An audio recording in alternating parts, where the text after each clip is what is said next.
Olá pessoal, tudo bem? Aqui é o professor Diego Marques. Hoje eu vou falar sobre alcaloides.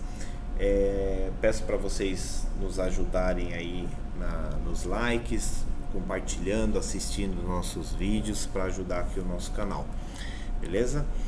Bom, gente, os alcaloides eles são formados através de vias dos aminoácidos. Então, se a gente pegar aqui esse ciclo, ele mostra que a partir da fotossíntese a gente tem a síntese de glicose, e essa glicose entra ou na via da acetilcoenzima A ou na via do ácido chiquímico, formando aminoácidos aromáticos ou aminoácidos alifáticos.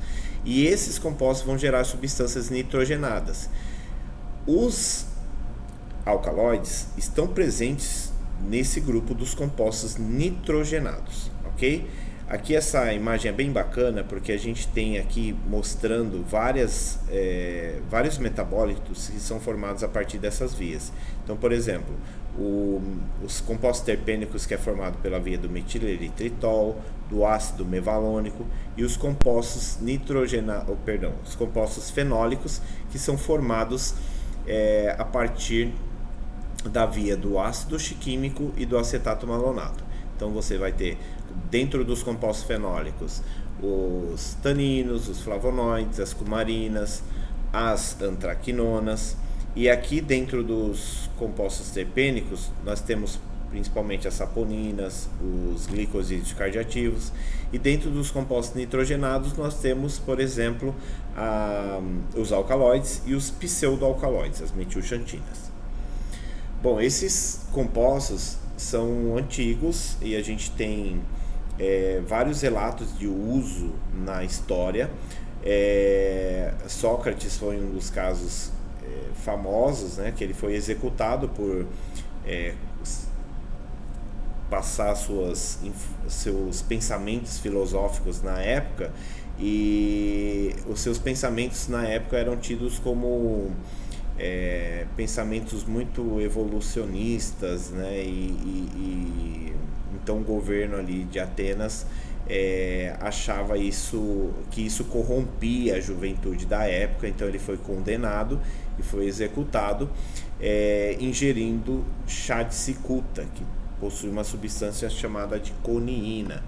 Outra substância que a gente tem vários relatos na história, é o uso da tropa beladona por parte de imperadores romanos para assassinar seus inimigos políticos, né? Essa tropa beladona, ela possui atropina, nós temos também a tubocumarina presente no curare, onde os índios utilizam ali na bacia amazônica para colocar na ponta das flechas.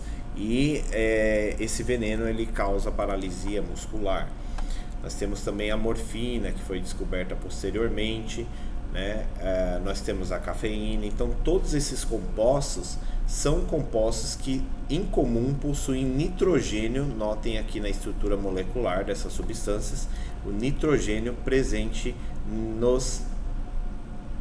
nas estruturas químicas. Então todos eles que têm em comum são nitrogênios presentes. Notem aqui a papaverina é utilizada como antiespasmódico, a escopolamina também é utilizada como antiespasmódico. Então possuem nitrogênio na estrutura molecular básica. Então o que é em comum, que nós encontramos em comum em todos eles, são as aminas, a função amina ou função amida. Okay? Então eles são identificados pela presença do átomo de nitrogênio, normalmente dentro de um ciclo. Observem aqui que nós temos o nitrogênio aqui dentro desse ciclo, dentro desse ciclo e dentro desse ciclo. Então nós podemos considerá-los compostos nitrogenados. E aí os subgrupos são variados e eles se diferenciam de acordo com a estrutura do anel. O nitrogênio está presente em todos eles, sempre dentro desses anéis, né? E aí nós temos vários subgrupos de alcaloides: os pirrolidínicos, estropânicos, piperidínicos, pirrolizidínicos, quinolizidínicos, isoquinolínicos e os indólicos. Esses compostos eles são utilizados pela planta para se defender. são compostos que para a planta custa muito caro a sua produção. Só a morfina, por exemplo, para a planta produzir, ela passa por mais de 17 etapas de metabolismo. Então, é uma substância que para a planta produzir vai ser de alto custo. Então, por isso ela vai produzir poucos compostos. Esses compostos vão servir para estocar nitrogênio na planta, para proteção contra a radiação ultravioleta, para a atividade hormonal da planta, para o seu crescimento, e também na comunicação, para inibir a comunicação intercelular de seus predadores. Então, se algum animal ingerir, essa planta vai influenciar de alguma forma, normalmente inibindo o sistema nervoso desse animal, né? Entendam que sempre de forma negativa, ou se ela vai inibir ou se ela vai acelerar demais ali o animal, são sempre efeitos negativos para aquele animal, tá? Isso principalmente em grandes quantidades. Mas para nós a gente consegue utilizar em dosagens corretas para atividades farmacológicas. Então a gente tem vários exemplos de fármacos que são utilizados, que são extremamente importantes na nossa farmacologia, tá? E todos eles são alcaloides. Então a gente tem a morfina, a escopolamina, a cafeína, a atropina, reserpina, quinina, vinblastina e vincristina, que são antitumorais extremamente importantes, né? A gente tem alguns diuréticos, enfim, uma série de efeitos e fármacos que nós temos que são oriundos dessa classe de medicamentos. A classificação deles pode ser tanto botânica, quanto biosintética, quanto química ou farmacológica, né? Na farmacognosia a gente utiliza muito a classificação biosintética e a classificação química desses compostos. Como que funciona? Na classificação botânica, nós damos o nome daquela classe segundo o vegetal que eles saíram. Então, por exemplo, os alcaloides da quina, né? São todos extraídos daquela planta, da quina, e aí nós temos a quinina, né? Os seus sais, o carbonato dela. Então, todos eles nós consideramos alcaloides da quina. Os alcaloides do ópio, por exemplo, a morfina, né, que é extraída ali do látex da Papaver somnífero, né? Nesse caso aqui a gente tem vários alcaloides que saem daqui, então a gente chama alcaloides do ópio. E na classificação biosintética, nós classificamos de acordo com a sua produção. Então, por exemplo, os alcaloides verdadeiros, eles são originados da via dos aminoácidos, né? E eles possuem o nitrogênio dentro do heterociclo. Então observem que todos aqui nós temos nitrogênios dentro dos ciclos, ok?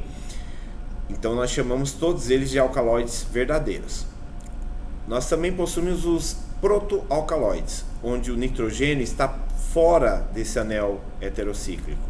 Então observem aqui que a mescalina e a efedrina são compostos considerados como protoalcaloides. Por quê? Porque o nitrogênio está fora do anel. E aí nós temos os pseudoalcaloides. Eles podem ou conter o nitrogênio dentro ou fora do anel, né? Então não há real necessidade de estar dentro ou fora do anel. O que vai diferenciar aqui é basicamente a via que eles são produzidos. Então eles não são produzidos pela via dos aminoácidos. Então, por não serem produzidos por essa via, a gente considera eles como alcaloides falsos ou pseudo-alcaloides, ok? Então, ou eles vêm de uma via do acetato ou da via do metabolismo dos terpenos, lá do metileritritol, do ácido mevalônico. A outra classificação que a gente usa bastante na farmacognosia é em função da sua estrutura, né? Então nós temos os pirrolidínicos, pirrólicos, piperidínicos, piridínicos, quinolínicos, isoquinolínicos, tropânicos, enfim, uma série de substâncias, e o que diferencia é a estrutura do heterociclo. Então, o formato desse heterociclo que vai dar o nome a essas estruturas químicas. Então, aqui temos as principais, né, os mais famosos dentro desses grupos. E nós temos também quanto à classificação em função da amina, só que aí a gente tem algo bem menos comum.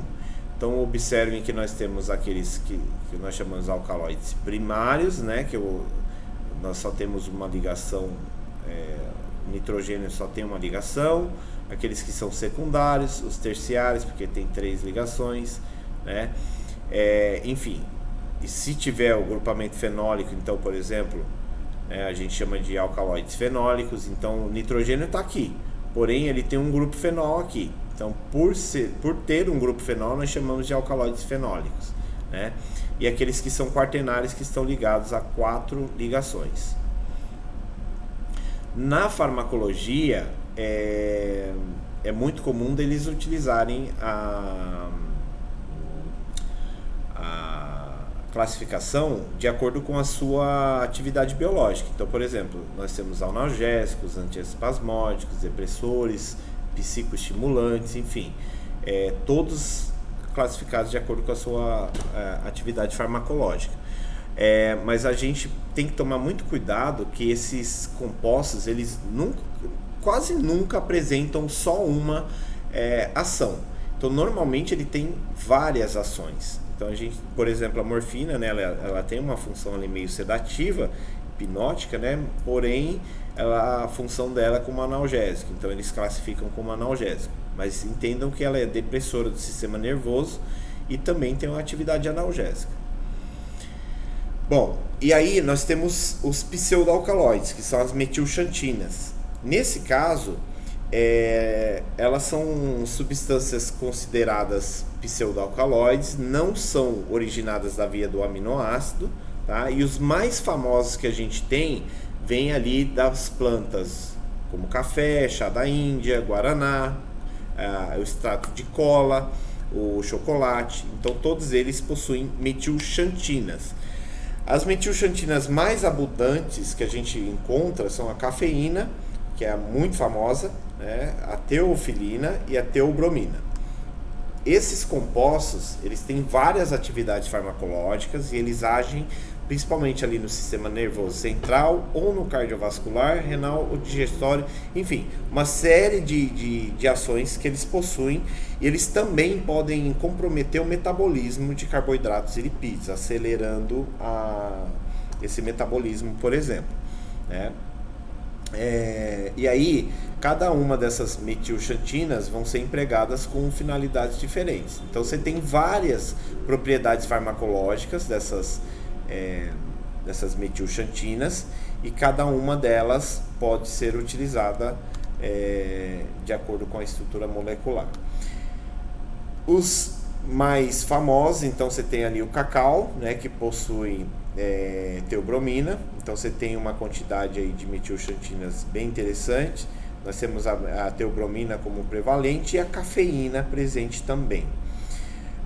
Um outro composto, uma outra planta que a gente tem bastante é o guaraná, que possui bastante cafeína, né? A gente tem nas sementes uma variação de 2,5% a 5% desses compostos. A própria erva mate, né, com bastante cafeína na composição, teobromina e alguns traços de teofilina. E o café, que é um dos mais famosos e utilizados mundialmente.